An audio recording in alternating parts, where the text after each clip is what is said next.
আজরাইল ধরার আগে পুলিশ ধরার ভয়। ভারত যদি ইচ্ছা করে বাংলাদেশ দখল করতে 15 দিনও লাগবে না। আমাদের ভগবানের দিন শেষ, ঈশ্বরের খাওয়া নাই, গড মরে গেছে। একদিনই 1300 খ্রিস্টান মুসলমান হয়ে গেল।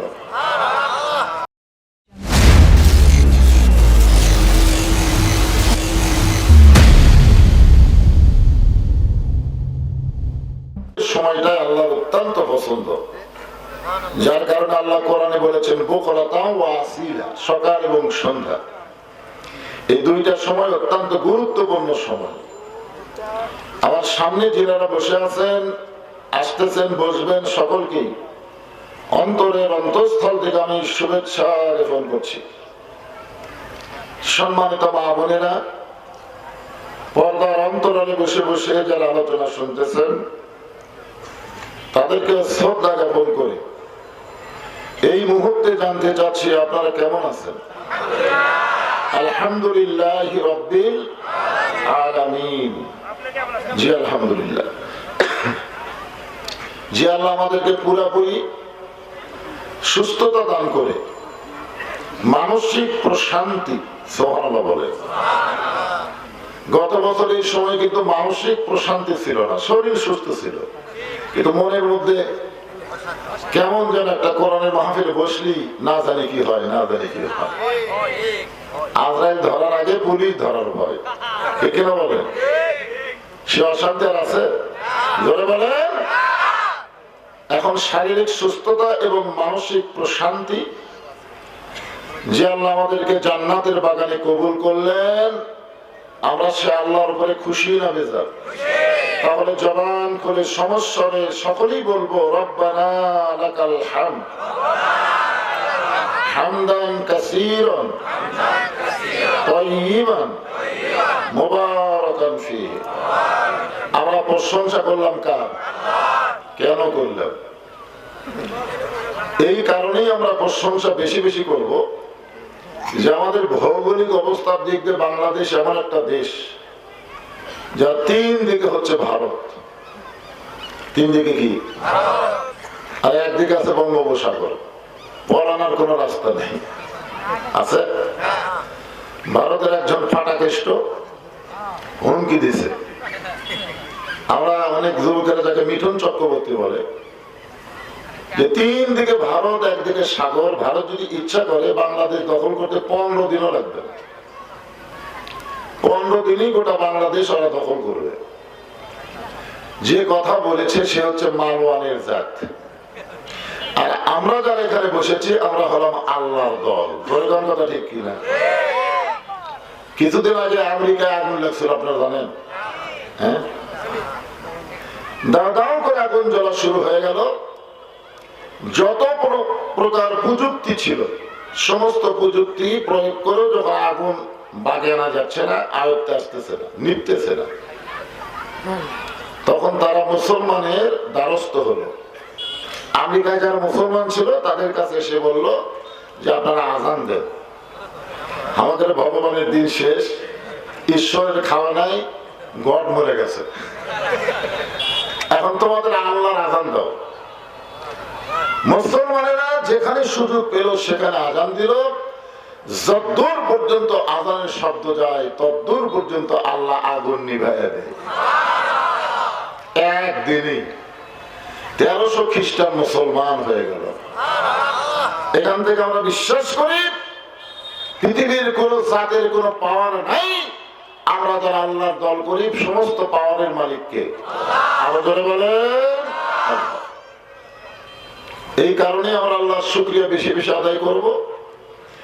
জন্মসূত্রে আল্লাহ আমাদেরকে মুসলমানের ঘরে কবুল করেছেন। আল্লাহ ইচ্ছা করলে আমাদের হিন্দুর ঘরে পাঠাবার পারতেন না? ইহুদি খ্রিস্টান বৌদ্ধদের ঘরেও আল্লাহ পাঠাবার পারতেন, কিন্তু ওই সকল ঘরে না পাঠায় সরাসরি আল্লাহ আমাদের মুসলমানের ঘরে কবুল করে জন্মসূত্রে আমরা আল্লাহ পেয়েছি। এই জন্য খুশি না বেজার? জবান খুলে বলি আলহামদুলিল্লাহ। আমরা আল্লাহর প্রশংসা করার কারণ হলো ভাগ্য গুণে। এটা আসলে ভাগ্য। বিশ্বনবীর উম্মত হিসাবে আল্লাহ আমাদের কবুল করেছেন। খুশি না বেজার?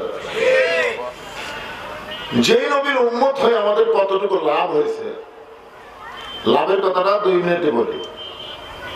আল্লাহ নবী বলেছেন, আমার কোন উম্মত যদি ঈমান নিয়ে মৃত্যুবরণ করতে পারে, আমি রাসূল ওয়াদা দিয়ে দিলাম তাকে জান্নাতে না ঢোকান পর্যন্ত আমি জান্নাতে প্রবেশ করব না।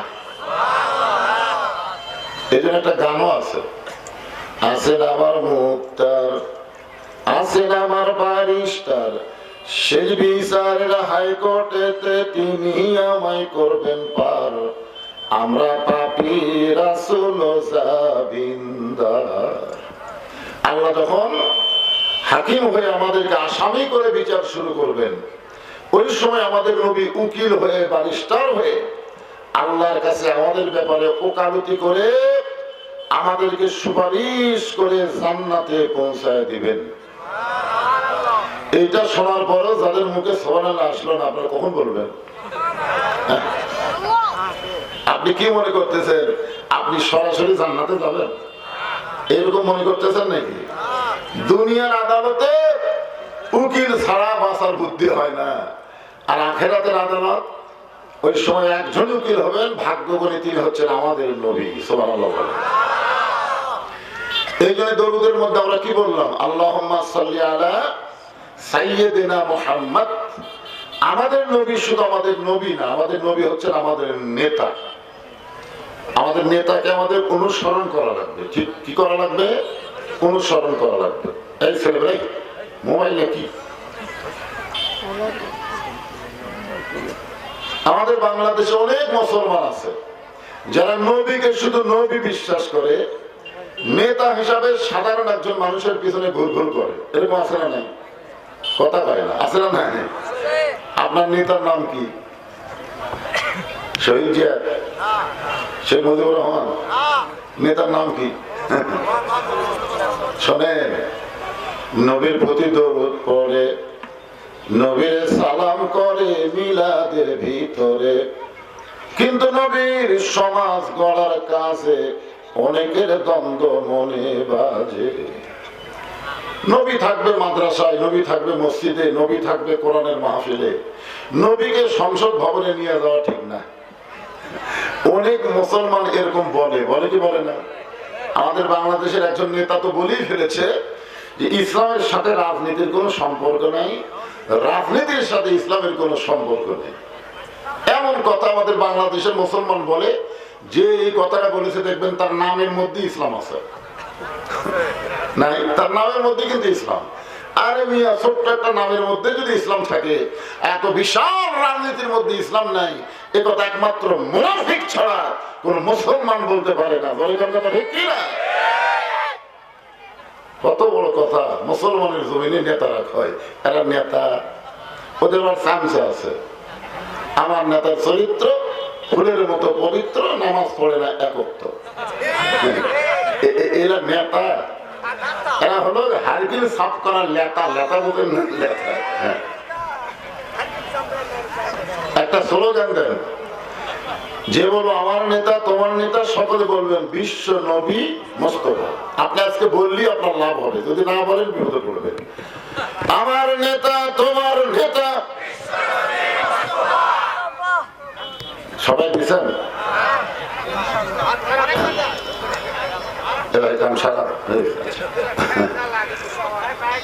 কারণ অনেকেই তেলতলা গোয়েন্দা আছে, তেলতলা বোঝেন না, বলে মাগরিবের পরে লোক হয়, মাগরিবের পরে লোক হয়, ওরা আসে না, এজন্য বোঝে না।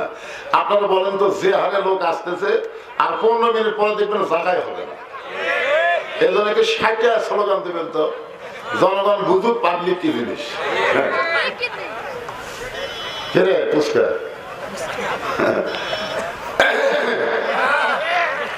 আমার নেতা তোমার নেতা,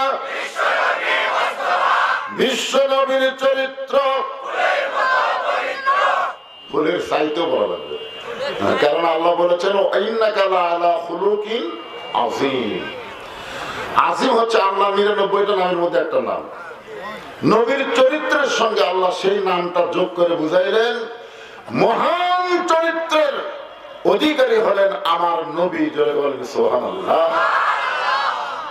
যে বলবো বিশ্ব নবীর চরিত্র, সবাই বলবেন ফুলের চাইতেও পবিত্র। বিশ্ব নবীর চরিত্র আমরা ভাগ্য গুণে সেই নবীর উম্মত আল্লাহ কবুল করেছেন। খুশি না বেজার? তাহলে জবান খুলে বলি আলহামদুলিল্লাহ। আল্লাহর প্রশংসা করার আরেকটা কারণ হলো, আপনারা যে কোরআন থেকে তাফসীর শুনবেন, এই কোরআনে কোনো ভুল, সন্দেহ, গোজামি, মাশাআল্লাহ। আপনার কি কোরআন শরীফ হাতে ধরছেন? না ধরে না, হাত তোলার বলতেছি না। বাংলাদেশের অনেক মুসলমান এখন পর্যন্ত এই কোরআনটা হাত দেওয়া স্পর্শই করে, এরকম আছে না নাই? আর আমার বড় বড় গল্প দেয় কোরআনে নাই। কোরআনে আছে কিনা একবার কোরআনের ভিতরে আসো। সূরা মুলুক তুমি পেয়ে যাবে 29 পারার প্রথমে, তাবারাকাল্লাযী বিয়াদিহিল মুলক। এক ফকির বাদশা শাহজাহানের রাজ দরবারে ভিক্ষা করতে গেছে। সেখান থেকে মন্ত্রীর খবরে গেছে মসজিদের কাছে। বাদশা শাহজাহান দুই হাত তুলে কাঁদতেছে আর বলতেছে, ও বাদশাহ, তোমার দরবারে আমি ফকির। তাহলে বাদশাকে আরো জোরে গান, আর শাহজাহান কি ফকির? তাহলে বাদশা মানে রাজা, রাজা মানে বাদশা। বাদশার নীতি হচ্ছে রাজনীতি, আর বাদশা শাহজাহান হলো ফকির, আর ফকিরের নীতি হলো ফকরা নীতি। জোরে গান, কথা ঠিক কিনা? তাহলে গোটা পৃথিবীর রাজত্ব, কর্তৃত্ব, মালিকানা একমাত্র কার হাতে? আরো জোরে বলেন, ওহু আলা কুল্লি শাইইন কাদির। প্রত্যেকটা বিষয়ের উপরে একমাত্র ক্ষমতাকার। এটা কিন্তু হাসিনা বিশ্বাস করে, যার কারণে মাঝে মধ্যে বলতো, দেশ আমার বাপের, দেশ আমার নামাইকে। হ্যাঁ, 5 তলার উপরে 1.5 লাখ টাকার খাট, 12,000 টাকার কম্বল ওরে তামানে দিয়ে গায়ে দিয়ে বলতেছে রাত 9টার সময়, আমার বাড়ি, আমার ঘর, আমার নামাইকে। দুই কাঁধে দুই ফেরেশতা বলতেছে, আল্লাহ ঘুমের আগে একটা দোয়া আছে, আল্লাহুম্মা বিইসমিকা আমুতু ওয়া আহইয়া। এই দোয়া না পড়ে কি করলো? আল্লাহ বলতেছেন ধৈর্য ধর। রাত 3টার সময় একটা ভূমিকম্প, খালি বিল্ডিং একটু লড়ে উঠছে। ওই এত ফোর্সে নামছে যে কম্বলের মধ্যে লঙ্গি খোলা আছে, ওটাও পড়ার সময় হয়। ফেরেশতারা বলতেছে, আল্লাহ নামাইলা তাই বলে ন্যামটা করে নামাইলা। 41 সালের আগে যারা নামবে না তাদেরকে আল্লাহ ন্যামটা করে নামাই দিছে। ঠিক কিনা? সমস্ত ক্ষমতার মালিক কে? তাহলে যিনি সমস্ত ক্ষমতার মালিক, তারই নীতি তো হলো সেরা নীতি। তিনি হলেন বাদশাহ, তিনি হলেন রাজা, আর আমরা হলাম ফকির। আমরা বলতে পারি ইসলামের সাথে ফকরা নীতির কোনো সম্পর্ক নাই, কিন্তু গোটা ইসলামটাই হলো রাজনীতি। জোরে বলেন সুবহানাল্লাহ। সেই পবিত্র কোরআন থেকে বাইরে ওইদিকে ভিন্ন করে, আগে এই সাইড পুরো করেন, এই সাইড, এই কোরআন লাগাসেন, এইদিকে আসেন, গেটের কাছে ভিন্ন করে এই সাইড দিয়ে একবার, এই সাইড থেকে আপনারা ওই দিকটা কোন দিকে আসতেছেন? হ্যাঁ, এই সাইডে বসে। আমি ওয়াজ শুরু করে দিলে বসার জন্য আর বলতে পারবো না যে চাপেন, দরকার নাই। আপনারা এক সাইড থেকে, আপনারা মাহফিলের ভলেন্টিয়ার যারা আছেন এখানে, লোকজন আসলে ওই কোরআন দিয়ে দেন, ওইদিকে অনেক জায়গা আছে। এখন যে আয়াতে কারিমা তেলাওয়াত করেছি, আয়াতটাকে আপনারা মনোযোগ দিয়ে শুনছেন? আলহামদুলিল্লাহ। ফাযকুরুনি আযকুরকুম ওয়াশকুরুলি ওয়ালা তাকফুরুন। আয়াতের বাংলা অর্থ হলো যে আল্লাহর জিকির করে, আল্লাহ তার জিকির করেন। এখানে জিকির মানে হলো স্মরণ করা। ধরে কোন কি করা? স্মরণ করার আবার সাইজ আছে। স্মরণ করার কি আছে? সাইজ। হ্যাঁ, খালি বিপদে আপদে মুসিবতে স্মরণ করবেন, খেলাপ করে আল্লাহ না সব সময়। এই জন্য আল্লাহ বললেন, ইয়া আইয়ুহাল্লাযীনা আমানুত্তাকুল্লাহা হাক্কা তুকাতিহি ওয়া লা তামুতুন্না ইল্লা ওয়া আনতুম মুসলিমুন।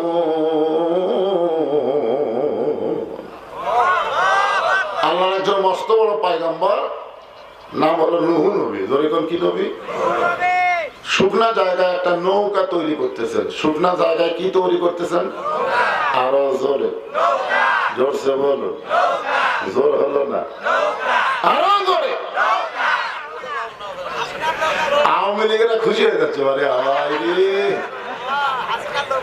শোনেন, এখন নৌকা মিছিল করার মতন ক্ষমতা কারো আছে?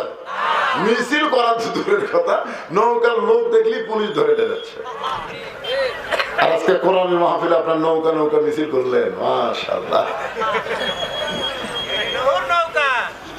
আরে পরে আসতেছে, আগে তো নৌকা ঠিক আছে, নৌকার তো কোনো দোষ নাই রে, নৌকার কোনো দোষ আছে? এমন সময় একটা বুড়ি মা লাঠিতে ভর দেশে বলে, বাবা নুহ, এই শুকনা জায়গায় নৌকা বানানোর কারণ কি?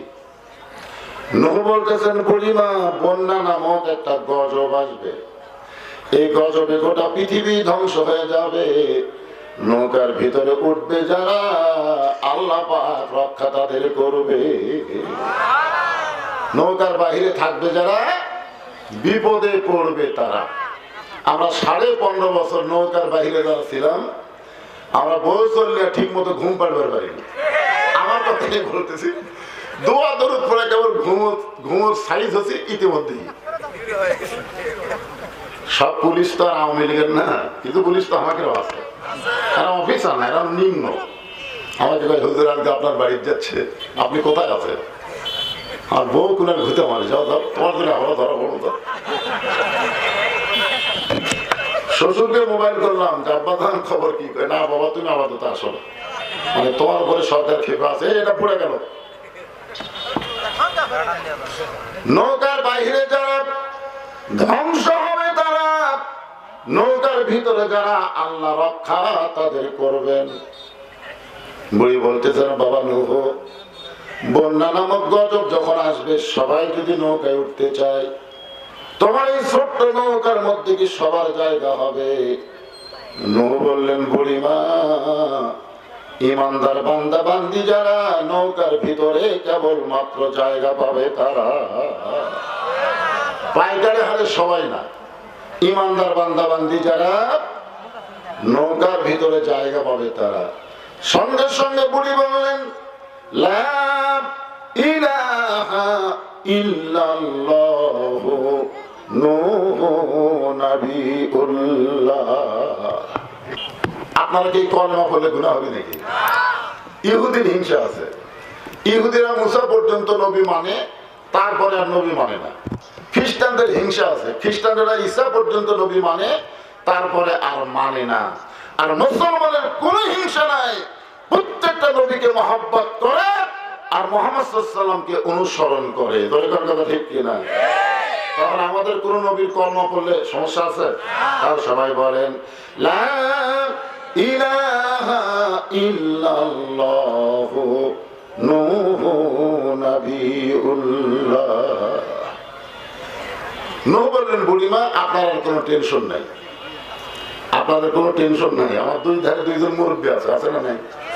এই দুইজন মুরব্বীকে স্টেজের উপর কিন্তু নিজের ইচ্ছায় উঠতে পারলো না, তাদেরকে ধরে ধরে তোলা লাগলো। ধরে কোন কথা ঠিক কি না? কি বলেন, মন খারাপ করলেন? আসলে অবস্থা মিশা মায়ায় বন্দি থাইকা করলাম কত খেলা,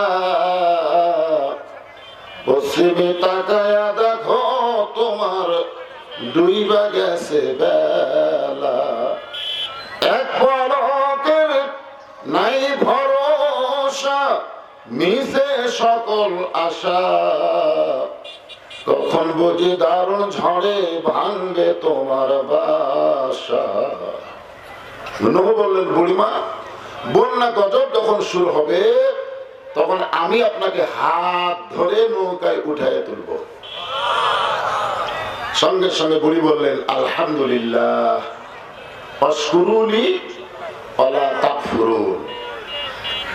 হাত ধরে তুলবার চাইছেন নূহ নবী, আর বুড়ি প্রশংসা করলো কার?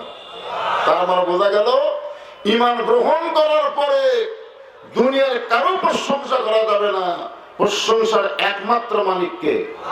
ইন্নাল হামদা ওয়ান নি'মাতা লাকা ওয়াল মুলক লা শারিকা লাহ।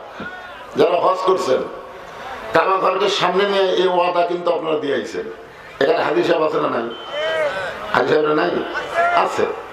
তো আপনি কি বললেন? লাকাওয়াল মুলক লা শারিকা লাহ, এর বাংলা অর্থ কি? সকল বিষয় মালিক আল্লাহ। না না না, লাকাওয়াল মুলক লা শারিকা লাহ, এই ব্যাখ্যা করে বিশ্লেষণ করে যতটুকু বোঝা গেল, সমস্ত রাজত্বের মালিক যিনি, তিনি কে? গোটা বিশ্বে একমাত্র রাজত্ব চলবে কার? আল্লাহ ছাড়া কারো রাজত্ব আমি স্বীকার করি না। লাকাওয়াল মুলক, মুলক মানে কি?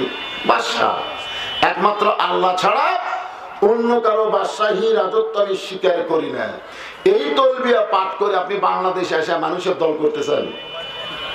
আপনার নামের আগে আলহাজ লেখা পড়বে, কিন্তু আপনার হজ কবুল হবে না। হজের আগে যে দল করেন সমস্যা নাই, কিন্তু হজ করার পরে একমাত্র আল্লাহর দল করা লাগবে। কথা ঠিক না? আপনি কাবা ঘর সামনে রাখতে কি বলে আসলেন? ইন্নাল হামদা ওয়ান নি'মাতা লাকাওয়াল মুলক লা শারিকা লাহ।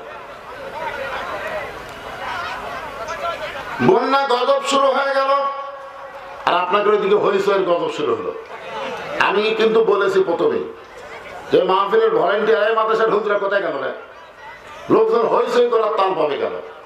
এখানে অসংখ্য ফেরেশতা আইছে আপনাদেরকে দেখার জন্য। সুবহানাল্লাহ কর না কেন? আল ইনসানু আশরাফুল মাখলুকাত। মাখলুকাতের মধ্যে মানুষ হচ্ছে সবচেয়ে ভদ্র জাত। আমরা কি একই মায়ের পেটের ভাই নাকি? সবার বাপ আলাদা, মা আলাদা, অথচ এমন ভাই বসে আছি মনে হয় আমরা ভাই ভাই।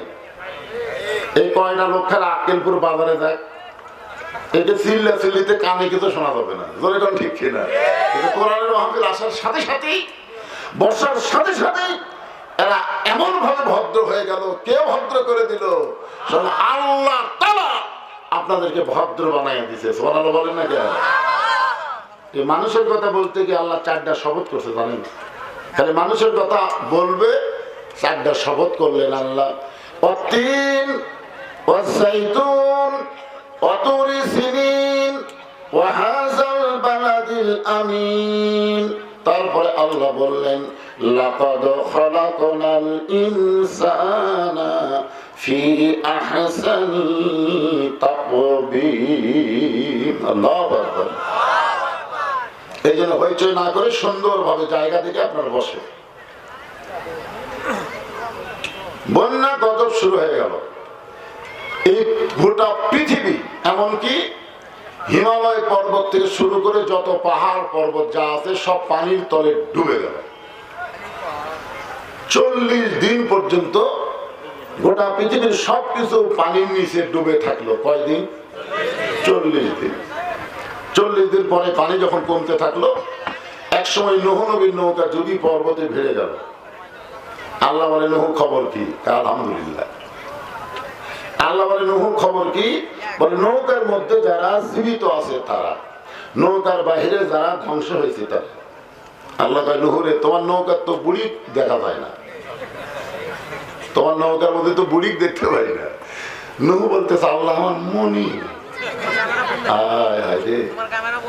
মনে নাই। ধরে কারণ কি নাই?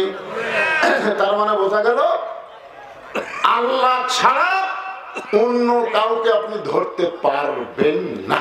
যদি ধরেন সেই ঠেলা পড়ে আপনার ভুলে যাবে। ধরে কোন কথা ঠিক কিনা? অনেকে বলে হুজুর আমার কোনো টেনশন নাই, আমার বাবা আছে। কি বাবা? দয়াল বাবার দরবারেতে কেউ ফিরে না খালি হাতে। ভর্তি করে গরু নিয়ে বাবার দরবারে যায়।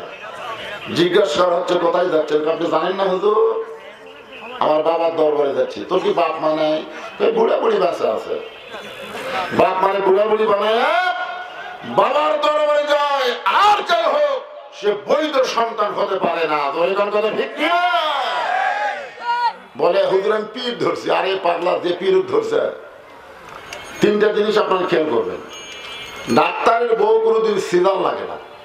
বড় বড় ডাক্তার তাদের বউরে সিজার করায় না, কারণ সিজার করলে মায়ের ক্ষতি, বাচ্চার ক্ষতি।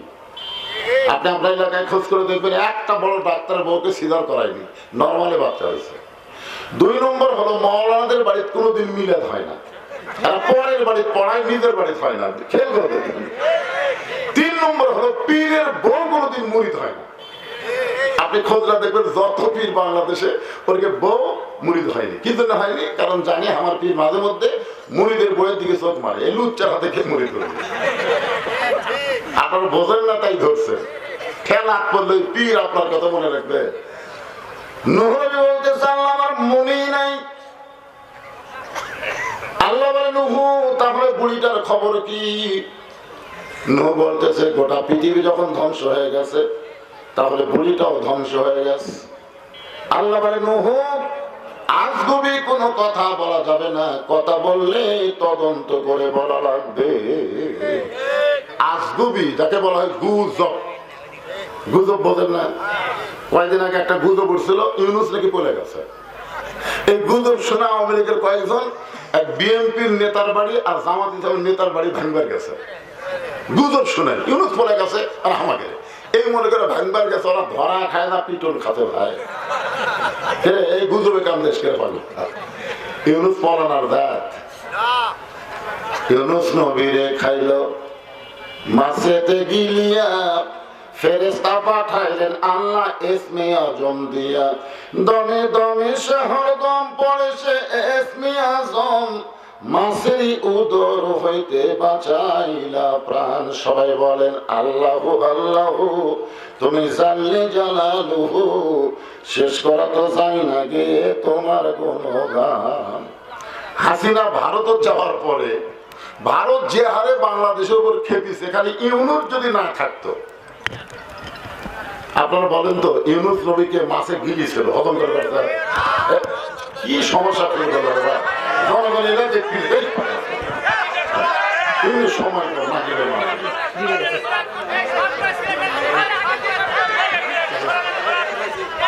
শোনেন ইউনুস নবীরে মাছে গিলিছিল হজম করে পারছে। আরে সেই নবী না হোক, সেই নবীর নামে তো না। ভারত বহু চেষ্টা করলো কিন্তু কিছুই করতে পারে নাই, বরং ইউনুস ভারতের ঠেলা দিছে। এখন এইরকম মুক্তি এক সাংবাদিক হাসিনা বলছে যে মহা বিপদ আপনি কোন দোয়া পড়তেছেন? হাসিনা বলতেছে পড়বার গেলে ওর নাম মনে হয় পড়ি না, তাহলে তো বিপদ আরো বাড়বে। হ্যাঁ ভাইজান খুব খেয়াল করে।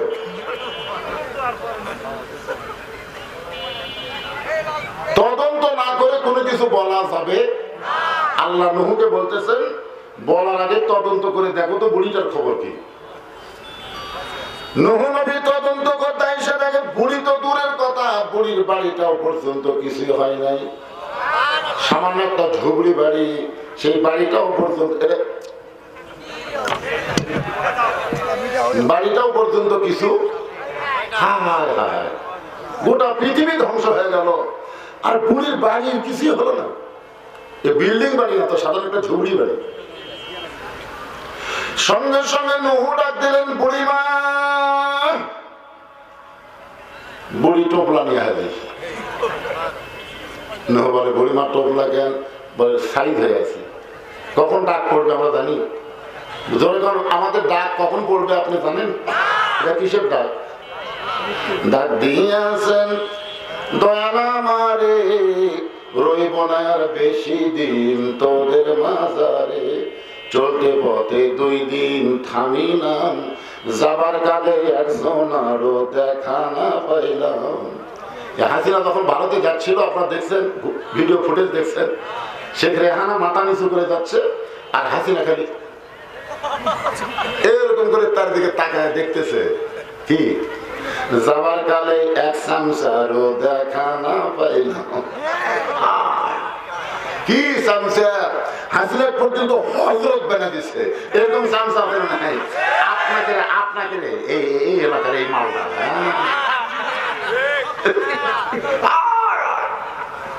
আপনাকে সফল না সংসদে করেছে হযরত। এই শালা কুটি গেল না। আমার কোন পক্ষে 50টা মাহফিল এই কয় খারাপ করে দেয় এই শালা পলাশ করে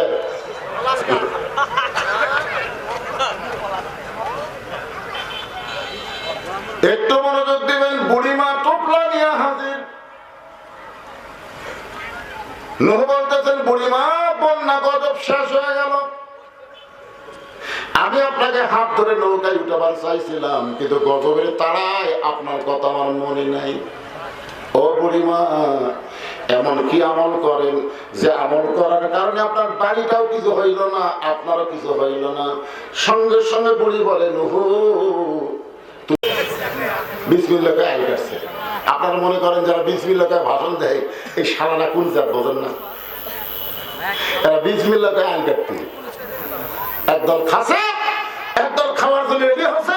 এই সামান্য কথা বলার কারণে একটা দলের মানুষ খুব খেপে গেছে। আরে পাগলা, ঘরের মধ্যে কে কলা খাইনি, কলার কথাই তো ওঠেনি, তুমি এত খেপো কেন? একটু মনোযোগ দিয়ে শুনবেন। এখানে যতক্ষণ আমরা বসে থাকবো আমরা কোনো দলাদলি করব না, আমরা সবাই হব আল্লাহ। ধরে বলেন কার? মসজিদের মধ্যে যখন দোয়া পড়েন, আল্লাহুম্মা আফতাহ লি আবওয়াবা রাহমাতিক, এই দোয়াটা পড়ার পরে আপনি আওয়ামী লীগ, আপনি বিএনপি, আপনি জামাত, আপনি জাতীয় পার্টি, আপনি আর কোন দল করতে পারবেন না। আওয়ামী লীগের কাছে বিএনপি, বিএনপির কাছে জামাত, জামাতের কাছে জাতীয় পার্টি। তুমি যে দলই করো, বাহিরে ভিতরে ঢুকে তোমাকে এক কাতারা হওয়া লাগবে। পায়ের গোড়ালির সঙ্গে গোড়ালি মিল করা লাগবে। তোমার দল ক্ষমতা আছে আর আমি বিরোধী দল, বাইরে চলবি কিন্তু ভিতরে চলবি না। জনগণ কথা ঠিক কিনা? আওয়ামী লীগ যদি চার একজন সামনে যায়, জামাত ইসলাম হাত ধরে টানতেছে, তো চোখ নাই, কাতার দেখা বেশ না। আওয়ামী লীগ খেয়াল করিনি ভাই, ফেরেশতাকে আল্লাহ একদল ক্ষমতা আছে, আমি কই খেয়াল করিনি, এত নরম হলো কেন? আমার ঘরের মধ্যে ঢোকার সাথে সাথে 14 দল 20 দল বাতিল হয়ে গেছে। এখন সব মুসলমান এক কাতার। ঠিক কিনা? এই সামিয়ানার ভিতরে যখন ঢুকছে তখন 14 দল 20 দল চলবে না। এই মুহূর্তে আমাদেরকে এক দল হওয়া লাগবে। কার দল? আরো জোরে, জোরসে বলুন, লিল্লাহি তাকবীর। ফাযকুরুনি আযকুরকুম ওয়াশকুরুলি ওয়ালা তাকফুরুন। মাইকে সাউন্ডটা চ্যান বেশি করতেছে। হ্যাঁ, চ্যান একটু কমে দাও। আমার মোটা গলা, মোটা সুর দাও, চ্যান চিনে দিলে হলি। তাই বুড়া বয়সে তোমরা যতই যুবক বানাবার সব হবে না। তো যে কণ্ঠ অ্যাডজাস্ট করবে সেটা দাও, মাইনাটা এমন মাইনা দাও। আমার জীবনে আমি ওয়াজের 42 বছর বয়সে কোনোদিন মাইকের কোনো দোষ ধরিনি। কেউ পাবেন না, কোনো ভিডিও তো দেখবেন না। না, আমি যে পাই না আলহামদুলিল্লাহ। একটু সাউন্ডটা মোটা করে দাও, ওর গলার সাথে তার মিল খায়। এখন আসেন আর একটা জিকিরের ওয়াজ করি। ইন্না নাহনু নাযালনা যিকরা ওয়া ইন্না লাহু লাহাফিজুন। এখানে কি বলতেছে? এখানে একটা জিকির শব্দ আছে, ইন্না নাহনু নাযালনা যিকরা ওয়া ইন্না লাহু লাহাফিজুন। এই জিকিরের নাম হলো আল্লাহর কোরআন। আল্লাহ বলেছেন, আমি কোরআনকে জিকির হিসাবে নাজিল করেছি এবং কোরআন হেফাজতের দায়িত্ব আমি আল্লাহ স্বয়ং নিজে নিয়েছি। আচ্ছা, আপনাদের গ্রামে যে মসজিদ আছে, মসজিদ কার? জোরে বলেন। হেফাজতের দায়িত্ব কার? আরো জোরে, জোরসে বলেন। আচ্ছা, মুয়াজ্জিন যদি এশার নামাজের সময় তালা না দিয়ে বাড়ি যায়, পরের দিন ফজরে আজান দিবেন, এসে থেকে মাইক নেই, তাহলে আপনার দোষ কার দিবেন? না, এখনই বলেন হেফাজতের দায়িত্ব আল্লাহ, আল্লাহ। তো মসজিদের দোষ কার? ও তালক পড়ে সবই কম, তালক পড়ে। তার মানে বোঝা গেল মসজিদ আল্লাহর হতে পারে, কিন্তু আল্লাহ হেফাজত করবে না। হেফাজতের দায়িত্ব বান্দাদের উপরে আল্লাহ দিয়েছে। ঠিক কি না? আর সব বান্দারা বিনা মুয়াজ্জিন দিছে। ওই তালা না দিয়ে চলে গেছে, মাইক চুরি হচ্ছে, আল্লাহ দোষ দিবেন? দোষ মধ্যে এই তালা বেশি করে। আজকে গোটা বাংলাদেশে মানুষের আইন চলতেছে, আর আল্লাহর কোরআনের ওয়াজ হচ্ছে। আপনার কি মনে করতেছেন মৌলানা হুজুর অত সহজ না। ইন্না নাহনু নাযালনা যিকরা ওয়া ইন্না লাহু লাহাফিজুন। আপনারা সকলেই স্বীকার করেছেন এই কোরআনের মধ্যে কোনো ভুল নাই, এই কোরআনে কোনো সন্দেহ নাই, এই কোরআনে কোনো ধোঁকা, এই কোরআনে কোনো গোজামি। মাশাআল্লাহ, সেই কোরআন দিয়ে যদি আমাদের বাংলাদেশ চলে মনে করেন তাহলে দেশটা কেমন হবে? সবাই বলতেছেন না, দেখেননি তো, না দেখলে কেমনে বলবেন? এই কোরআন দিয়ে বাংলাদেশ চলবে একদিন ইনশাআল্লাহ। আমরা এখন প্রায় মাহফিলে বলতেছি সব দেখা হলো শেষ, আগামীতে আমরা দেখবো আল্লাহর কোরআনের বাংলাদেশ। দেখি আল্লাহ কদ্দুর কবুল করে। আমরা প্রত্যেকটা মাহফিল আল্লামা সাইদি হুজুরের দোয়া করতাম যে আল্লাহ তাকে সুস্থ শরীরে আমাদের মাঝে ফিরিয়ে দাও। এত দোয়া করার পরেও জেলের থেকে বের করে হাসপাতাল নিয়ে গিয়ে তাকে হত্যা করলো। আমি বললাম কে রে, আমাকে দোয়া কবুল হলো না। পরে দেখলাম কবুল হচ্ছে। কেমনে? আল্লামা সাইদি কমপক্ষে 50টা মাহফিলে বলেছে, আল্লাহ তুমি আমাকে কোরআনের পথে শাহাদতের মৃত্যু দিও, তুমি আমাকে কোরআনের পথে শাহাদতের মৃত্যু দিও। এই কথাটা আল্লামা সাইদি হুজুর লক্ষ লক্ষ মানুষরা দোয়া করছে। আমাকে ফ্যাসকার দোয়াটি থাকবি, তিনি দিয়ে দোয়া করছে যে আল্লাহ আমাকে শাহাদতের মৃত্যু দিও। এই জন্য আমরা কি বলি, আল্লামা সাইদি তুমি মরণি শহীদ হয়েছ আমরা এটাই জানি। তার মানে বোঝা গেল হাসপাতাল নিয়ে গিয়ে তাকে হত্যা করা মানে তিনি শহীদ হয়ে গেলেন। জনগণ কথা ঠিক কিনা? তার মানে তার দোয়া আল্লাহ কবুল করেছে। আমরা শুধু দোয়া না, আমাদেরকে চেষ্টাও করা লাগবে। আল্লাহর কোরআন যখন দুনিয়া চলবে তখন নেতার সাইজ কেমন হবে, কর্মীর সাইজ কেমন হবে। আমি সামান্য একটা দৃষ্টান্ত আপনাদের দেই। পবিত্র জুমার দিন হযরত ওমর যখন খুতবা দেওয়া শুরু করলেন, জুমার দিনে হযরত ওমর যখন খুতবা দিচ্ছেন, এমন সময় মাঝখান থেকে এক সাহাবী দাঁড়িয়ে বলতেছে, আমিরুল মুমিনিন আপনার খুতবা আমরা শুনবো না। বলতে পারতো কি আপনার খুতবা আমি শুনবো না, এ কথা বলেনি, বলেছে আমরা শুনবো না। তো একজন লোক যখন এ কথা বলেছে, ওমর ফারুক সবার দিকে তাকায় আছে, দেখি ওর কথার কেউ প্রতিবাদ করে কিনা। ওমর ফারুক দেখলেন হাজার হাজার সাহাবী একজনও প্রতিবাদ করতেছে না, সবাই মাথা নিচু করে আছে। তার মানে বোঝা গেল ইমাম সাহেব যদি 4 রাকাত নামাজে 3 রাকাতে বসে, সবাইকে লোকমা দেওয়া লাগবে না, একজন লোকমা দিলেই ইমামকে লোকমা গ্রহণ করা লাগবে। ধরে কোন কথা ঠিক কি না? ইমাম যদি মনে করে আমি দাওরা পাস, টাইটেল পাস, এতদিন 4 রাকাত পড়াছি, আজকে 3 রাকাতেই বসমো, 41 সালের আগে উঠবো না, এই মনে করে যদি ইমাম বসাই থাকে, আপনারা বলেন তো মসজিদের মুসল্লি কার পক্ষে কাম করবে? ভ্যানালার পক্ষে না নেতার পক্ষে? ভ্যানালার পক্ষে। কেন হবে? কারণ ভ্যানালা যেটা করছে এটা আল্লাহর আইন, ইমাম যেটা করছে এটা হলো শয়তানের আইন, শৈরাচার। হ্যাঁ, ওমর ফারুকের চোখ দিয়ে দরদর করে পানি পড়তেছে। ভাইজান আমার খুতবা না শোনার কারণ কি? বলে আপনার খুতবা না শোনার কারণ হলো আমাদেরকে খাটো পাঞ্জাবি দিয়ে আপনি লম্বা জুব্বা পরে খুতবা দিচ্ছেন। আমাদেরকে খাটো পাঞ্জাবি দিয়ে আপনি লম্বা জুব্বা কোথায় পাইলেন? এই লম্বা জুব্বার কাহিনী যতক্ষণ না বলবেন ততক্ষণ আপনার খুতবা আমরা শুনবো। সমস্ত সাহাবী এরকম মাথা নিচু করে আছে। ওমর ফারুকের চেহারার দিকে কেউ তাকাচ্ছে না। এমন সময় 30 পারা কোরআনের হাফেজ, 6 লক্ষ হাদিসের হাফেজ, যুবকটার নাম হলো আব্দুল্লাহ ইবনে ওমর। দেখেন তো নেতার বেটা কিসের হাফেজ? কথা কয় না গে, কথা কন না কেন? কারণ আজকে আমাদের বাংলাদেশে মুসলমানেরা শুনেও বিশ্বাস করে না। আপনারা কি বিশ্বাস করেন? খায়রুকুম মান তাআল্লামাল কুরআনা ওয়া আল্লামাহ। নবীর হাদিসকে আপনারা বিশ্বাস করেন?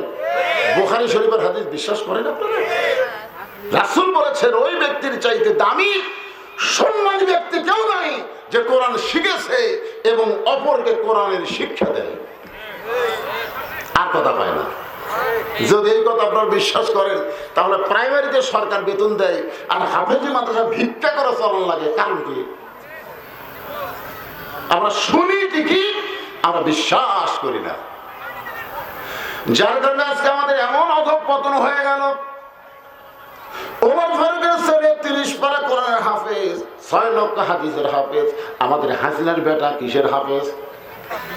হাসিনার বেটা 1,500 কম পারে না, জানেন? 5,500। আমি গোটা ডিকশনারি খুঁজে 5,500 মানে প্রতি মাসে 2.5 কোটি টাকা বেতন দিয়েছে, জানেন? হাসিনার তথ্য উপদেষ্টা 2.5 কোটি টাকা খাসে রে, প্রতি মাসে খাসে।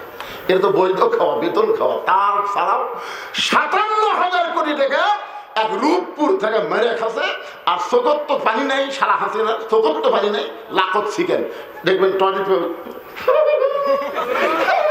কিরে আপনার কোনদিন দেখছেন ওর চোখত পানি? লাখত চিকেন। কি একটা অভিনয় করে গেল ভাই। আরে চিন্তা করে দেখেন, 30 পারা কোরআনের হাফেজ, 6 লক্ষ হাদিসের হাফেজ, বাবার পাশে দাঁড়ায় বলে, রে নবীর সাহাবীরা, আমার বাবার লম্বা জুব্বা দেখে তোমরা খুদ্া বন্ধ করে দিলে। এই লম্বা জুব্বা কোথায় পাইলে তোমরা শুনতে চাও? তাহলে শোনো, যেদিন থেকে আমার বাবা মদিনার খেলাফতের দায়িত্ব পাইছে সেদিন থেকে তোমরা ঘুমাও, কিন্তু আমার বাবার ঘুম না।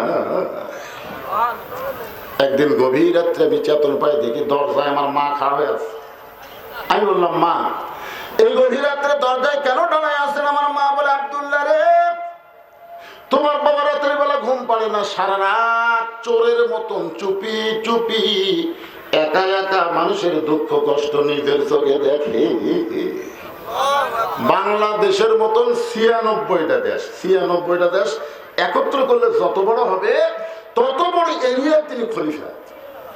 সেই মানুষটা চোরের মতন একা একা ঘরে কোনো বডি গার্ড লাগে না, কোনো কেউ লাগে না, নিরাপত্তা লাগে না।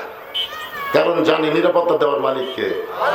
আল্লাহ কোরআনে বলেন, ইন্নামাল মুমিনুনা আল্লাযীনা ইযা যুকিরাল্লাহু ওয়াজিলাত কুলুবুহুম ওয়া ইযা তুলিয়াত আলাইহিম আয়াতুহু জাদাতুহুম ঈমানাও ওয়া আলা রাব্বিহিম ইয়াতাওয়াক্কালুন। নিরাপত্তা দেওয়ার মালিককে। এই বিশ্বাসে হযরত ওমর চুপি চুপি ঘুরতে গিয়ে দেখে মরুভূমির ভিতরে তাঁবুর মধ্যে 2টা বাচ্চা মা মা বলে কাঁদতেছে। আর মা বলতেছে, গোশত সিদ্ধ হলেই তোমাদের খাবার দিব। ওমর ফারুক চিন্তায় পড়ে গেলেন, দুম্বার গোশত হলে 8 ঘন্টা লাগবে, উটের গোশত হলে বড় জোর 1 ঘন্টা লাগতে পারে। এত গভীর রাত হয়ে গেলে এখন পর্যন্ত গোশত সিদ্ধ হয় না। সন্তানদের কান্না কি মায়ের অন্তরে মায়া জমে না? ওমর ফারুক একেবারে তাঁবুর নিকটে গিয়ে বললেন, মা, এই মদিনার মরুভূমিতে তাঁবু টাঙ্গায়ে তুমি এমন কি গোশত সিদ্ধ করো যে গোশত এখন পর্যন্ত তোমার সিদ্ধ হয় না? তোমার বাচ্চা 2টা ক্ষুধার জ্বালায় কান্দে, তোমার কি মায়া হয় না? মেয়েটা বলে, পথিক, আমার বাড়ি হলো ইয়ামিন দেশে। আমি শুনতে পাইলাম মদিনার খলিফা ওমর অত্যন্ত ভালো মানুষ। আমার 2টা 3 বাচ্চাকে নিয়ে বিকেল বেলা ওমরের দরবারে যাবার চাইছিলাম, এত মানুষের ভিড় আমি যাইতে পারি নাই। নিয়ত করেছি আগামীকাল সকাল বেলায় যাব। মদিনার মরুভূমিতে তাঁবু টাঙ্গায় আমার 2টা বাচ্চাকে বুকের মধ্যে নিয়ে আমি ঘুমাবার চাই, কিন্তু আমার 2টা বাচ্চার পেটে এত খিদা গো পথিক। ক্ষুধার জ্বালায় ওরা যখন মা মা বলে কান্দে, ওদের শুধু সান্ত্বনা দেওয়ার জন্য পাতিলে পানি আর পাথর দিয়া নিচে আগুন জ্বালায় বলতেছি, বাবা গোশত সিদ্ধ হলেই তোমাদের খাবার দেব, কিন্তু আমার তো পাথর সিদ্ধ হবে না। আমি মনে করেছিলাম সান্ত্বনার বাড়ি শুনতে শুনতে আমার সন্তান 2টা হয়তো ঘুমায়া যাবে, কিন্তু এদের পেটে এত ক্ষুধা, আমি মা হয়ে বিশ্বাস করতেছি সকাল পর্যন্ত হয়তো আমার সন্তান 2টার বাঁচবে না। সঙ্গে সঙ্গে ওমর বললেন, মা, তুমি আসল জায়গায় বিচার দিও না। মা, তুমি একটু ধৈর্য ধরো, তুমি আসল জায়গায় বিচার দিও না। আসল জায়গা বলতে কোন জায়গা? আমরা তো নকল জায়গা বহু বিচার চাচ্ছি, জজ কোর্ট, হাইকোর্ট, সুপ্রিম কোর্ট, হায় হায় যাই যাই কান্দে আসে, খবর কি হবি না। সব আদালত হাসিনা দখল করে নিছে। হাসিনা ওখান থেকে যে মোবাইল করে ভালো মানুষকে বন্দি করে, খারাপ মানুষকে ছাড়ে দেয়। 50 বছর তিনি কোরআনের তাফসীর করলেন বিনা দোষে, আল্লাহর ওলিকে 13 বছর জেলখানায় বন্দি করে রাখছে। কথা ঠিক কিনা? আপনার বলেন তো, যে মা 2টা এতিম বাচ্চাকে লালন পালন করে, যে মা, সেই মা এতিমদের সম্পদ মারা খাবার পারে? 3 বারের প্রধানমন্ত্রী আপসহীন নেত্রী বেগম খালেদা জিয়াকে 2 কোটি টাকার একটা এতিমদের সম্পদ আত্মসাৎ করার একটা মামলা দিল কি দিল না? আপনার খোঁজলে দেখেন ওই টাকা এখনো ব্যাংকই আছে। 2 কোটি টাকা এখন 8 কোটি হয়ে গেছে। অথচ মিথ্যা মামলা দিয়ে তাকে 5 বছর জেল দিল। পরে যখন আপিল করলো তখন হয়ে গেল 10 বছর। কেন আপিল করলে সাজা বাড়ে? তখন বুঝলো এই আদালত মানুষের না, এটা হাসিনার আদালত। জোরে কথা ঠিক। আমরা যতই বলেছি কাম হয়নি ভাইজান। ভেজাল আদালতে বিচার পাওয়া যাবে না। এই জন্য হয়তো তোমার বলতেছে মা, আসল জায়গায় বিচার দিও না মা, তুমি একটু ধৈর্য ধরো। এক দৌড়ে গভীর রাত্রে বাইতুল মালের দরজায় ডাক দিলেন, আসলাম দরজা খুলে দাও। আসলাম দরজা খুলে বলি, আমিরুল মুমিনিন। এরকম হাঁপাইতে হাঁপাইতে আপনি করতে গেছেন। ওমর ফারুক আসলাম রে, একটা খাবার বস্তা আমার মাথায় উঠে দে। আসলাম বলে, আমিরুল মুমিনিন, আমি হলাম চাকর, বস্তা কোথায় নেওয়া লাগবে হুকুম দেন। ওমর ফারুক আসলাম রে, একজনের পাপের বোঝা আর একজন মাথায় নেবে না, দে আমার মাথায় উঠায় দে। একটা খাবার বস্তা যখন মাথায় গেছে, ওমর ফারুক এত জোরে দৌড়াই, পিছন থেকে আসলাম কান্দার বলে, আমিরুল মুমিনিন, এত বড় ওজনের বস্তা নিয়ে যদি আপনি দৌড় দেন, আপনি পড়ে গেলে আপনার কষ্ট হবে।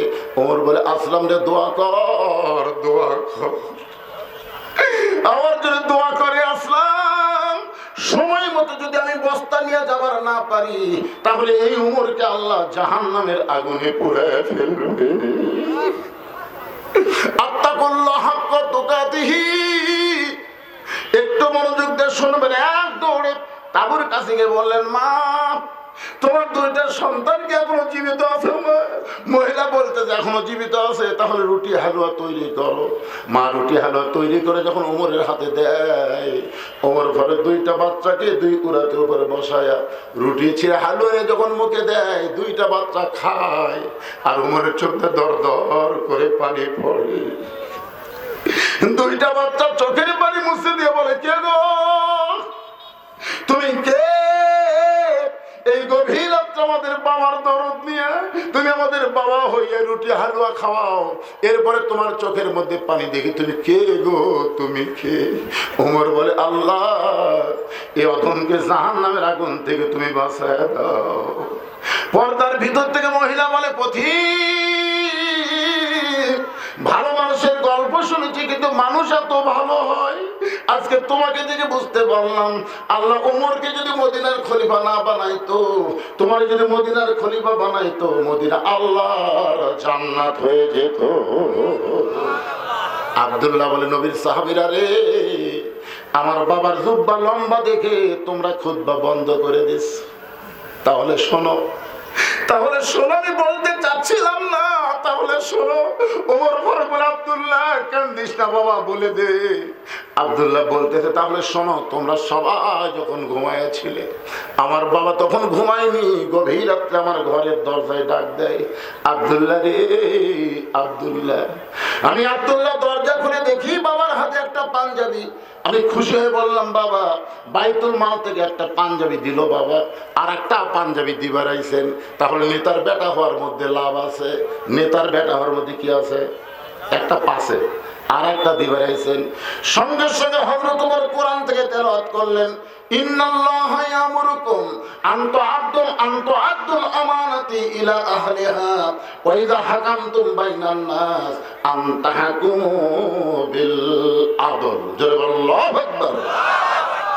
আব্দুল্লাহ, তুই একটা পাঞ্জাবি পাইছিস, আমি আর একটা তো দিবার আইছি। আল্লাহর কোরআন যখন দুনিয়াতে চলবে, এরকম মনে করাই যায় না। যে একটা পাইছিস আর একটা গভীর রাত্রে তোকে দিবে রাইছি। কি মনে করতেছেন? 7 বছর আম বাগানে চাষ করে জ্যৈষ্ঠ মাসে দেখতে গেছে আম পাকছে কিনা, যা দেখে গাছের ডালে বসে এক ছোট্ট বাচ্চা আম পাড়তেছে আর ব্যাগের মধ্যে ঢুকাচ্ছে। বাগানের মালিক কয় আমি খাইনি, আমার পরিবারের কেউ খায়নি, আর তুই আমার কাছে আম পাড়তেছিস, তোর বাপক যা বিচার দেবো রে, তোর বাপক যা বিচার দেবো। ছেলে খালি মুসকি মুসকি হাসে। বাগানের মালিক বলে হাসিস কেন? বলে আমার বাপক কোথায় যা বিচার দেবে? আর কাছে তোর বাপ চলছে। বাগানের মালিক কয় হায় রে হায়, বিচার দেবো কার কাছে রে? বেটাও চোর, বাপও চোর। হাসিনার 15.5 বছর বিচার দেওয়ার কোনো জায়গা ছিল না, তোর এখান কথা ঠিক ছিল, সব সারাই চোর। কি ওমর বলতেছে, আব্দুল্লাহ শোনো, গভীর রাত্রে যে পাঞ্জাবি নিয়ে তোমার দরজায় দাঁড়াইছি বাজান, এই পাঞ্জাবিটা আমার ভাগে পড়েছে। এখন তুমি বলো এই খাটো পাঞ্জাবি পরে আমি খুতবা কেমনে দেই? তাই তোমার কাছে আইছি, তোমার পাঞ্জাবিটা আমাকে দান করে দাও। আব্দুল্লাহ বলে, আমি যে পাঞ্জাবি পাইছিলাম ওই পাঞ্জাবিটা আমার বাবাকে দান করে দিয়া বাবার পিছনে পিছনে রওনা দিলাম। বাবা ঘরের মধ্যে ঢুকে দরজা বন্ধ করে দিয়া আমার পাঞ্জাবি তার পাঞ্জাবি একত্র করে বাবা একটা লম্বা জুব্বা পরে আজকে খুতবা দেয়। এখন বলো বাবার খুতবা শোনা যায় কিনা যায়? সমস্ত সাহাবারা চিল্লায় বলে, আল্লাহর কোরআন যে তখন রাষ্ট্র চলবে, এমন ভালো মানুষকে নেতা হিসাবে পাওয়া যাবে। তাহলে আল্লাহর কোরআন দিয়ে যদি বাংলাদেশ চলে, নেতা কেমন হবে? খারাপ হবে? চিন্তা করে দেখেন, এই উমর কিন্তু ভালো ছিল না ভাই। নবীকে হত্যা করার জন্য নাঙ্গা তরবারে হাতত নিয়েছিল, যেরকম কথা ঠিক কিনা? উমর এত ভালো কেমনে হলো? শুধুমাত্র আল্লাহর কোরআনের পরশে। এই জন্য আল্লাহ বলেছেন, ইন্না নাহনু নাযালনা যিকরা ওয়া ইন্না লাহু লাহাফিজুন। সব কিছুর মধ্যে ভেজাল ঢুকলেও কোরআনের মধ্যে কোনো ভেজাল ঢুকবে না, কারণ কোরআন হেফাজতের দায়িত্ব কার? আরো জোরে বলেন, কোরআন হেফাজতের দায়িত্ব আল্লাহর। কেমনে? সাহাবীরা নবীর কাছে জিজ্ঞেস করলেন, ইয়া রাসূলুল্লাহ, আল্লাহ যে কোরআন হেফাজতের দায়িত্ব নিল, এটা কিভাবে? আল্লাহ যে হেফাজতের দায়িত্ব নিল, এটা কিভাবে? সেটা আপনাদের আমি দেখাচ্ছি। এই পাগড়ি কুটি কেন দেখেন, আল্লাহ যে দায়িত্ব দিয়েছে এটা একটা দেখে আমার আলোচনা শুরু করতে দেখতে চান না? চিন্তা করে দেখেন, বাংলাদেশে এই কোরআন শরীফ যদি না থাকে, আপনারা বলেন তো নতুন করে আবার কোরআন লেখা যাবে না? কাদের কাছ থেকে? এই জামাতার পাগড়ি দেওয়া হচ্ছে। রাসূল বলেছেন যে কোরআনের হাফেজ হবে সে শুধু একলা জান্নাতে যাবে না, 10 জন ব্যক্তি যাদের উপর জাহান্নাম ওয়াজিব হয়ে গেছে তাদেরকে সুপারিশ করে জান্নাতে নিয়ে যাওয়ার ক্ষমতা আল্লাহ একটা হাফেজকে দিবে। দরকার সুবহানাল্লাহ। কোন তো কোন এমপির এই ক্ষমতা আছে? কোন মন্ত্রী, কোন ডিসি, কোন এসপি? তাহলে আপনারা কেন বুকে হাত দেখেন? আমাদের গ্রামে এসপি আছে রে, মুখ সামনে কথা বলিস। আমাদের গ্রামে এমপি আছে রে, কোনদিন খবর পাচ্ছেন যে আমাদের গ্রামে 10টা হাফেজ আছে? খবর পাচ্ছেন? কর না কেন? আছে রে, আপনি খোঁজ দিলেন নিজে, খোঁজ নিছে। হুজুর জোরে গেলে দাওয়াত পাচ্ছে, আসতে গেলে কত পায় খাওয়া আছে, 2 চোখে হুজুর দেখবার পারেন না। আজ তাকায় দেখেন, এদের কারণে আল্লাহ কোরআন হেফাজতের দায়িত্ব নিছে। কারণ পৃথিবীর যত কিতাব আছে, কিতাব মুখস্থ করার মানুষ পাবেন না। আর কোরআন শব্দের অর্থ হলো বহুল পঠিত। এতবার আল্লাহর কোরআন মানুষ পড়ে, অন্য কোনো কিতাব অতবার পড়া হয় না। ধরে করার কথা ঠিক না? এক কোরআন একদিনে যত মানুষ পড়ে, অন্য কিতাব সারা জীবনেও অত মানুষ পড়ে না। এই কোরআন 30 পারা মুখস্থ করতে কতবার পড়া লাগছে?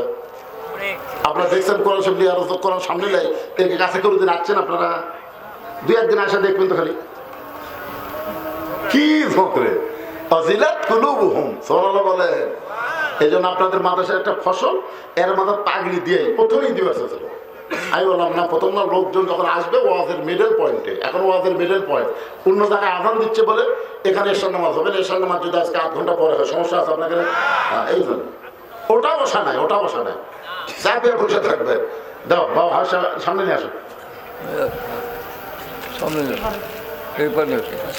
এখন যদি কেউ লড়ে, বুঝবেন ওই কোরআনের কাগজের কোরআন। লা ইলাহা ইল্লাল্লাহ, লা ইলাহা ইল্লাল্লাহ, লা ইলাহা ইল্লাল্লাহ মুহাম্মাদুর রাসূলুল্লাহ সাল্লাল্লাহু আলাইহি ওয়াসাল্লাম।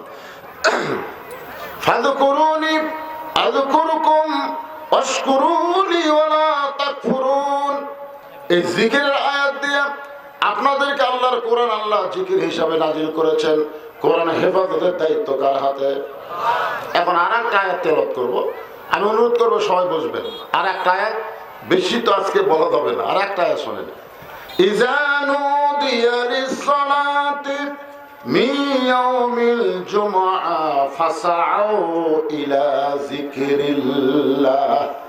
এখানেও কিন্তু আল্লাহর জিকিরের কথা আছে, আছে না নাই? তাহলে প্রথম জিকিরে আমরা কি বুঝলাম? আল্লাহ আমাদের জিকির করে, আমরা আল্লাহর জিকির করব। এখানে জিকির মানে হলো স্মরণ করা। ধরে কোন জিকির মানে কি করা? মাঝে মাঝে না, সব সময়? সব সময়। যেরকম বুড়ি সব সময় স্মরণ করছে কাকে? আল্লাহ তাকে স্মরণ করছে। গোটা দুনিয়া ধ্বংস হয়েছে, কিন্তু বুড়িটা ধ্বংস হয়নি। তাহলে সব সময় স্মরণ করলে আমাদের লাভ না লস? আচ্ছা, 2 নম্বর যেটা জিকির বললাম, ইন্না নাহনু নাযালনা যিকরা। এখানে জিকির মানে হলো উপদেশ। জোরে কোন জিকির মানে কি? এই কোরআন থেকে আমাদের উপদেশ গ্রহণ করা লাগবে। কি উপদেশ? এ পর্যন্ত আমরা কোরআন থেকে কি উপদেশ পেলেন? আপনারা কি পাইছেন? আমি পরের জিকির বলতেছি যে আজান দেওয়ার সাথে সাথে কিছু লোক মনে করে যে আজান দিলেই মনে হয় নামাজ। তাই না, আজান দিলেই তো নামাজ না পাগলা। মসজিদের মধ্যে মুসল্লি ঢুকছে, ইবলিস শয়তান কান্দিছে। তো ইবলিসের বেটা খান্নাস বলতেছে, বাবা কান্দেন কে? বলে কান্দার কারণে এত চেষ্টা করলাম, ওকে মসজিদ ঢুকতে দিব না, কিন্তু তারপরেও যে ঢুকলো, এই জন্য আমি কাঁদতেছি। খান্নাস বলতেছে কান্দার দরকার নাই, কারণ মসজিদের মধ্যে ঢুকে তো লাভ না, নামাজের মধ্যে ওকে আমি ঢুকতে দিব না। নামাজের মধ্যে কি দিব না? ঢুকতে দিব না। বিসমিল্লাহ বলে আল কাটছে, মনে আছে না? ভুলে গেছেন? ভুলে গেছেন? বিসমিল্লাহ বলে আল কাটে, ওই পানি দিয়ে হাত ধোছে, ধুয়ে আবার উপরে উঠে চারিদিকে তাকায় বলতেছে আলহামদুলিল্লাহ, কেউ দেখেনি। আপনার বলেন তো, এই লোকটা নামাজ আদায় করছে? আল্লাহ কোরআনে বলেন ইন্নাস সালাতা তানহা আনিল ফাহশাই ওয়াল মুনকার। একমাত্র নামাজই পারে মানুষকে যাবতীয় বেহুদা খারাপি কাজ থেকে হেফাজত করতে। ধরে কোন কথা ঠিক কি না? একটু মনোযোগ দিয়ে শুনবেন। এখানে ইন্না নাহনু নাযালনা যিকরা, জিকির মানে হলো উপদেশ। উপদেশ বলতে আপনারা কি বুঝলেন? এই যে আমি ওয়াজ করতেছি, উপদেশ দিচ্ছি। মনে করে এক বক্তা ওয়াজ করতে বলেছে, বিপদে বন্ধুর হাত ধরলে বন্ধুর লাভ হয়। বক্তা ওয়াজ করছে, বিপদে বন্ধুর হাত ধরলে বন্ধুর কি হয়? লাভ হয়। তো 2 বন্ধুর মধ্যে এক বন্ধু ওয়াজ শুনছে, তখনই নিয়ত করছে আমি হুজুরের ওয়াজ আমল করব। আমার বন্ধু যখনই বিপদে পড়বে আমি বন্ধুর হাত ধরবো। এই নিয়ত করে মাহফিল থেকে বাড়িতে গেছে। কয়েকদিন পরে দেখে ওর বন্ধু এক হিন্দুর সাথে মারামারি করতেছে। ওর বন্ধু হিন্দুকে একটা মারতেছে, হিন্দু আর বন্ধুকে একটা মারতেছে। এর নাম কি? মারামারি। এর নাম কি? ওর মনে পড়ছে হুজুর তো ওয়াজ করছে বিপদে বন্ধুর হাত ধরলে বন্ধুর লাভ হয়। ওই দৌড়ে যা বন্ধুর 2 হাত চাপে ধরছে। যেই 2 হাত চাপে ধরছে, হিন্দু সুযোগ পায় 2 গালে 2টা মেরে দৌড় মারছে। তখন বলতে, কে রে ভাই, তুই আর বন্ধু হয়ে এই কাম করলি কেন? আগে তো ভালোই হচ্ছিল, ওই আমাকে মারে হেমাক মারি, কিন্তু দৌড়ে এসে তুই আমার 2 হাত ধরলি, আমি তো খালি মার খেলাম। এই জন্যই তো হুজুর করে ওয়াজ শোনা যাবে না রে। কি ওয়াজ করলো? আমল করে বন্ধু পিটন খেলো। আপনারা বলেন তো হুজুর কি করছে? বিপদে বন্ধুর হাত ধরা মানে কি? হাত কাটা ধরা। আপনারা এটাই বুঝলেন? আপনার সবচেয়ে বড় বিপদ কি? দুনিয়া না মরা। কোনটা বিপদ? আজকে মরে গেলে দেখবেন আমরা কোরআন শরীফ খতম দিই।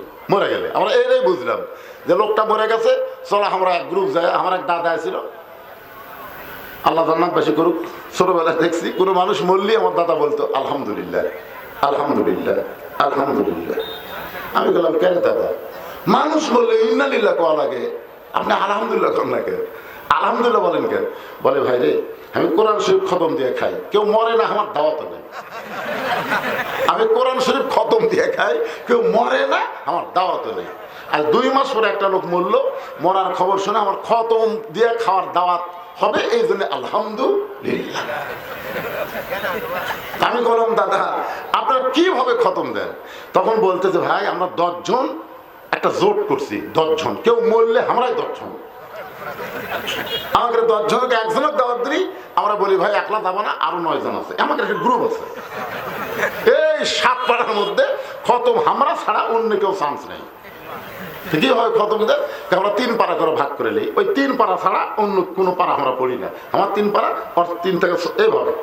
তো কিভাবে আমরা খতম দেওয়ার পরে আমরা দোয়া করি, রব্বানা যালামনা, আল্লাহ যে লোকটা আমাদেরকে দাওয়াত দিল, যার বাপ মরে গেল, যত সওয়াব হলো তার বাপের রুহে আল্লাহ কবুল করো। আমি বললাম দাদা এই দোয়া কি আল্লাহ কবুল করে? দাদা বলতেছে কেন কবুল করবি না? নবী বলেছেন যে কোরআন শরীফের একটা অক্ষর পড়বে আল্লাহ তাকে একটা নেকি দিবে। আলিফ 10 লেখা শেষ, লাম 10 লেখা শেষ, মিম 10 লেখা শেষ। তাহলে আপনি পড়ার সাথে সাথে আপনার কান্দের ফেরেশতা আপনার নামে নেকি লিখলো। তারপরে আপনি আবার সালাম কিভাবে দিলেন যে অমুকের রুহে আল্লাহ কবুল করো? এই সালাম দাও কোথা থেকে শিখলেন? এই পাগলা, এই কথাটা মানুষকে বলিস না রে, বললে আমাকে কেউ দাওয়াত দিবি না। সারা জীবন কোরআনের বিরুদ্ধে চারণ করে গেল, আর ওই সারা শয়তান বলো, আর আমরা খতম দেব জান্নাত থুয়ে আসলাম। আপনারা এটাই বুঝলেন? এখানে কোরআন ঠিক মানে উপদেশ, আপনারা কি বুঝলেন? কোরআন কি মরা মানুষের জন্য না কোরআন জীবিত মানুষের জন্য?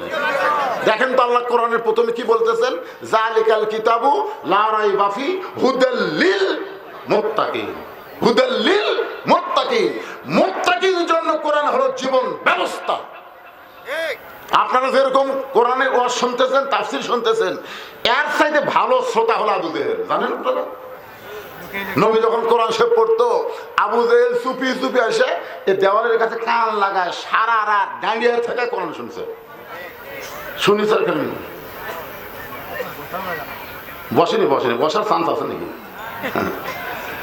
চিন্তা করছেন? সকালবেলা মিটিং এর মধ্যে বলতেছে এত সুন্দর কোরআনের বাণী, রাতটা কোন দিক দিয়ে গেল আমি বুঝবারই পারিনি। সোনালা করেন না কেন? কোরআনের পক্ষে কে কথা বলতেছে? আবু জেহেল বলতেছে এত সুন্দর কোরআনের বাণী, রাতটা কোন দিক দিয়ে গেল আমি বুঝবারই পারিনি। আবু সুফিয়ান বলে নেতা, যেই কোরআন শুনতে রাত কোন দিক দিয়ে যায় বোঝা যায় না, সেই কোরআন ধরলে অসুবিধা কি? শুনলেই যদি এত মজা হয়, তাহলে কোরআন ধরলে অসুবিধা কি? আপনার গন্ধ এখানে যত মানুষ আছে, আমি যদি বলি বাবা কোরআনটা ধরো তো, 80% জন বলবে হুজুর। দেখছেন এটা ধরবার গেলে লা ইয়ামুসসুহু ইল্লাল মুতাহহারুন, ততক্ষণ পর্যন্ত তুমি স্পর্শই করতে পারবে না যতক্ষণ তুমি পবিত্র না হবা। তাহলে কোরআন ধরবার গেলে যদি পবিত্র হতে হয়, সেই কোরআনের আইন যদি বাংলাদেশ চলে, এই বাংলাদেশ কত ভালো হবে। বাংলার মুসলমান একটু দেখার দরকার আছে না? কারা কারা দেখতে চান? 2 হাত তুলে আমরা আল্লাহকে দেখাই। লিল্লাহি আকবার, হাত নামান। আল্লাহ যারা হাত তোলেনি, এই 2টা হাত 1 মাসের মধ্যে লুলা করে দিও আল্লাহ। তোমার কোরআন দেখবার চাই না, কি দেখবার চাই? এই জন্য একটা স্লোগান দেওয়া লাগবে, গলা ফাটে। আমি যে বলবো আল কোরআনের আলো, আপনারা বলবেন সংসদে জ্বালো, এ ঘরে জ্বালার দিন শেষ।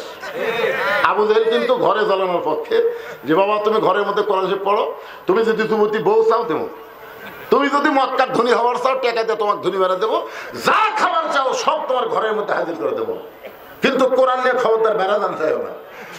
রাসূল বললেন চাচা যেগুলো দিবার পারবেন সেটা তো দূরের কথা, আমার 2 হাতে চন্দ্র সূর্য এনেও যদি দেন, আমি আল্লাহর কোরআনের দাওয়াত বাহিরে না আনিয়া ঘরের মধ্যে তেলাওয়াত করবো না। কারণ আল কোরআনের আলো সব জায়গায় জ্বলান লাগবে, কথা ঠিক কিনা? কিন্তু ঘরের মধ্যে জ্বললে হবে না, আল কোরআনের আলো সব জায়গায় জ্বালো। বলতে পারবেন সবাই?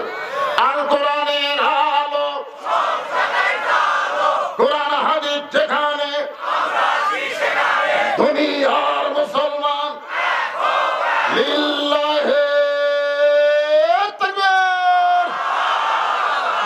আমার এলাকার কিছু হিন্দু, আমার এলাকার, ওরা সকালবেলা আমার সাথে দেখা করবার এসে, আমি বললাম কে ভাই তোমাকে বিরুদ্ধে ওয়াজ করছি নাকি? না হুজুর, আমরা আপনার দল ভর্তি হবো। আমি বললাম পাগলা, তোরা হিন্দু আমরা মুসলমান? না হুজুর, আপনাকে জামাতের আমির এত সুন্দর বক্তব্য দিয়েছে হুজুর, এটা শোনা মনে হচ্ছে আল্লাহর কোরআন যখন বাংলাদেশে চালু হবে প্রত্যেক ধর্মের মানুষেরা সমান সুযোগ পাবে। সুবহানাল্লাহ। দেখছেন হিন্দুরা পর্যন্ত আল্লাহর কোরআনের দলে ভর্তি হওয়ার চাই। ঈমান গ্রহণ না করলেও কোরআন যে সবাইকে সমধিকার দিবে এই ব্যাপারে একটা হিন্দু পর্যন্ত বিশ্বাস করছে। আর আমাদের মুসলমান মধ্যে কতগুলো তেলতালা আছে। আবু সুফিয়ান বলতেছে, নেতা যে কোরআন শুনতে সারা রাত চলে যায় সেই কোরআন ধরলে অসুবিধা কি? আবু জাহেল বলতেছে, এমন একটা গুরুত্বপূর্ণ কথা রে, জোরে তো বলা যাবে না, যে আমার কাছে আয়, হক কথা, হক কথা জোরে বলা যাবে না, এটা শয়তানদের পেঁয়াজ। যে আবু সুফিয়ান আইছে, কানটা মুখের কাছে দে। কান যখন মুখের কাছে দিচ্ছে, আবু জাহেল চারিদিক তাকে দেখে কেউ নাই, ফিসফিস করে বলতে তো, পাগলা এই কোরআন যদি গ্রহণ করি তাহলে তোর আমার ভুয়া নেতৃত্ব আর চলবি না। কারণ কোরআন ভুয়া নেতৃত্বের দিন শেষ করে দিয়ে আসল নেতা হয়ে যাবে আব্দুল্লাহর এতিম পোলা। তা আমরা থাকতে অজ্ঞাতা হওয়া যায় কতই অবশ্যই কথা তো ঠিকই রে। বাংলাদেশে আবু জেহেলের যারা দল করে এরা কোনোদিনও চাবে না এই কোরআনের বিজয় হোক। জোরে কোন কথা ঠিক কি না? এক নম্বর হলো রাষ্ট্রীয় আবু জেহেলের আইনের শক্তি, এরা কোরআনের বিরুদ্ধচারণ কিয়ামত পর্যন্ত করবে, আমাদের বাংলাদেশও করবে। জোরে কোন কথা ঠিক কি?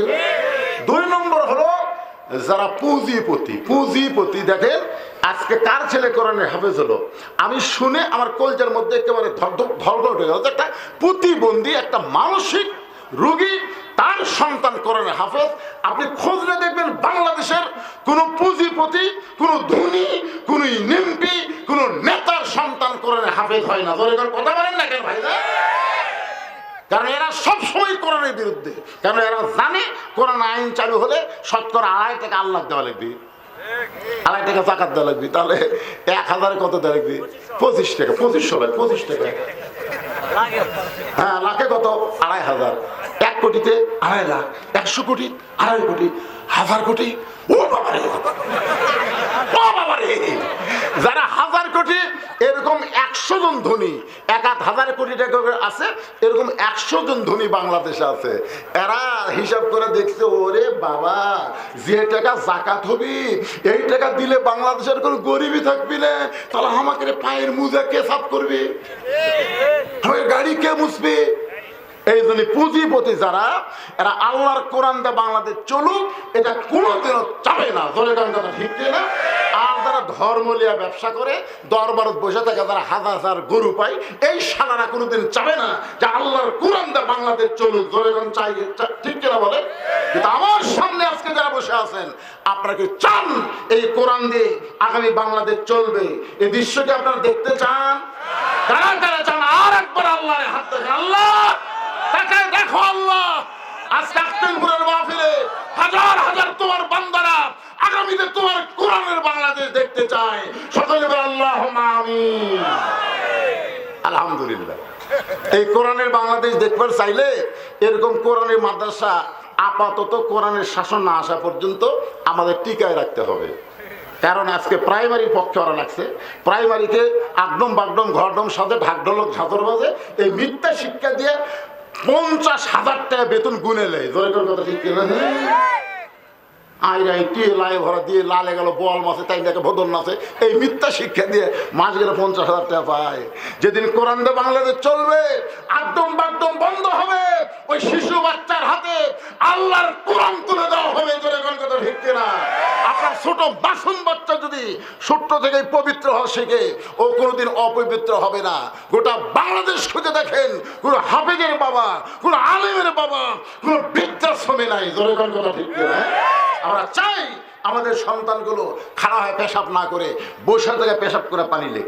আপনি আসেন মাদ্রাসা, দেখেন সকালবেলা পেশাব করতেছে, পেশাব করে দেখলেও সব।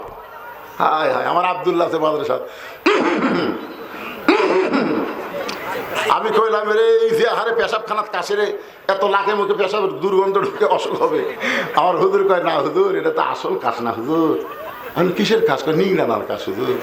পেশাব করার পরে আঙ্গুলটা দেখতেছে ফোটা ফোটা আসতেছে, তখন জোরে কাজ দেয়, কাজ দিয়ে আবার দেখে না আর নাই, তখন পানি খরচ করে, এরপর উজু করে। এত কিছু কেন করবে? আব্দুল্লাহ বলতেছে, আমি যে কোরআন পড়ি, কোরআন পড়ি হুজুর, এই জন্য আগে পবিত্র হয়ে তারপরে কোরআন ধরা লাগবে। কিন্তু আমার এক ভাইস্তা আছে গ্রাম সম্পর্কে, ক্লাস 2-এ পড়ে, ব্যাগ পিঠে বললে খাড়া হয়ে মারতেছে। রে বাবা বস রে, বসে থেকে পেশাব কর, বসে না, খাড়া হয়ে মারে। ওই পেশাব দেয় 40 পর্যন্ত লেখে, খাড়া হয়ে যন্ত্র ধরে ঘুরে আগে চার পরে শুনলো। এই কোন ক্লাস বলিস তুই? বলে তোর সার্থক শেখায়নি কি হয় পেশাব করা লাগে? এই বসে থেকে পেশাব করা লাগে শিখাইনি? কি কর, প্রাইমারি পেশাব খানার চারদিকে আমার সারই খাড়া হয়ে মারতেছে। যেখানে স্যার খাড়া হয়ে পেশাব করে, ছাত্র খাড়া হয়ে পেশাব দিয়ে 40 লেখে। ওইগুলো বিদ্যালয় থাকবে না রে, ওগুলো স্কুল থাকবে, কিন্তু কোরআনের শিক্ষা আগে হবে। যতদিন কোরআনের বিজয় না হচ্ছে ততদিন এই মাদ্রাসা টিকায় রাখতে গেলে আপনাদেরকে একটু কোরআনের পক্ষে কাজ করা লাগে ভাই। জান, আমি আপনাদের কাছে 100 জন আল্লাহর বান্দা চাই যারা একটা করে কোরআন শরীফ এই মাদ্রাসার দান করবেন। এক কোরআন মাত্র 500 টাকা দিলেই আপনি কোরআন দানের সব পাবেন। আজকে দেখি কারা কারা কোরআনের বিজয় চান। হাজার হাজার মানুষের মধ্যে মাত্র 100 জন আল্লাহর বান্দা 500 টাকা দিবেন, একটা কোরআন দান করো, সব আল্লাহ আপনার আমল নামায় দিবে। যদি মনে করে আমার বাপ মা মারা গেছে, বাপ মা রুহের মাগফিরাতে একটা কোরআন শরীফ দিবেন। কেউ যদি মনে করে যে একটা নাই 5টা দেবো, দিবেন। আপনি 2টা দিবেন 1000 টাকা, 5টা দিলে 2500 টাকা, 10টা দিলে 5000 টাকা, আর না পারলে একটা দেবেন। আর মাদ্রাসার তালবেলে আপনাদের কাছে গামছা রুমাল নিয়ে যাবে, যিনি যা পারবেন 10 টাকা হলেও দিবেন, কিঞ্চিত হলেও দেবেন, কিন্তু খবরদার বঞ্চিত করবেন না, বঞ্চিত করবেন না। আজকের দান আপনার জীবনের শেষ দান হতে পারে। ধরে কথা ঠিক কিনা? এই যে মাদ্রাসার বাচ্চাদের বলবো, তোমরা ওই দরজা থেকে পিছন দিক থেকে তোমরা শুরু করো। মাশাআল্লাহ, শুরু হয়ে গেছে। 100 জনের মধ্যে একজন আল্লাহর বান্দা কোরআন শরীফ বাবদ 500 টাকা দান করলো। আল্লাহ দানকে কবুল করেন। যে নিয়তে দান করেছে আল্লাহ নেক নিয়ত। আচ্ছা, কমিটির কিছু লোক আপনাকে নির্দিষ্ট এই কথা কি তোর কখনো মনে হয়? ফাতেমা বলতেছে, বাবা আমার সব সময় মনে হয়, কারণ আমার বাবা হলো নবীদের নবী, আমার বাবা হলেন বিশ্ব নবী। আচ্ছা, কথাটা কি ভুল? আমাদের নবী নবীদের নবী। এই যে মাসটা চলে গেল রজব মাস, ধরে বলেন কি মাস? এই রজব মাসে আমাদের নবী বাইতুল মুকাদ্দাসের মধ্যে 2 রাকাত নামাজ পড়েছেন না পড়াছেন? যখন পড়েছেন না পড়াছেন? তাহলে পড়ালে অবশ্যই তাহলে মুসল্লি আছে। তো মুসল্লি কারা? 1,24,000 নবী রাসূল সেদিন আমাদের নবীর পিছনে ইক্তেদা করেছে। আমাদের নবীর ডিগ্রি হলো ইমামুল আম্বিয়া, ইমামুল মুরসালিন। ফাতেমা বলতেছে, বাবা সব সময়